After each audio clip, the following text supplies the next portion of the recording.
Garuda Express, an international courier service. Srimanthudu cinema వివాదం hero Mahesh బాబును వదలటం లేదు. 2012లో స్వాతి మాసపత్రితో చచ్చేంత ప్రేమ నవలను కాపీ కొట్టి శ్రీమంతుడు సినిమాను తీసినట్లుగా ఆర్డి విల్సన్ అలియాస్ శరత్ చంద్ర నాంపల్లి కోర్టులో కేసు వేసిన సంగతి తెలిసిందే. తన అనుమతి లేకుండా తన నవల ఆధారంగా సినిమా నిర్మించడం కాపీ ఉల్లంఘనే అవుతుందని కోర్టులో వేయటం. దీనిపై విచారణ సందర్భంగా తనకు వ్యక్తిగత హాజరుకు మినహాయింపును మహేష్ బాబు కోరారు. అయితే హీరో మహేష్ బాబుకు వ్యక్తిగత హాజరుకు మినహాయింపు ఇవ్వలేమని కోర్టు తేల్చి చెప్పింది. ఈ కేసు విచారణలో భాగంగా నాంపల్లి మొదటి అదనపు ఎంఎస్జే కోర్టు మహేష్ బాబుకు కొరటాల శివలకు సమన్లు జారీ చేసింది. ఈ నేపథ్యంలో వారు హైకోర్టును ఆశ్రయించారు. విచారణ జరిపిన హైకోర్టు మహేష్ కొరటాలకు విచారణకు హాజరు నుంచి మినహాయింపు ఇస్తూ ఉత్తర్వులు ఇచ్చింది.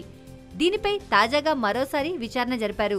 ఈ సందర్భంగా చిత్ర నిర్మాతకు నోటీసులు ఇవ్వటమే కాదు, హీరో మహేష్ బాబు వ్యక్తిగతంగా కోర్టుకు హాజరు కావాల్సిందేనని నాంపల్లి కోర్టు స్పష్టం చేసింది. దీంతో ఈ కేసు విచారణలో భాగంగా మహేష్ కోర్టుకు వెళ్లక తప్పనిసరి పరిస్థితి నెలకొంది.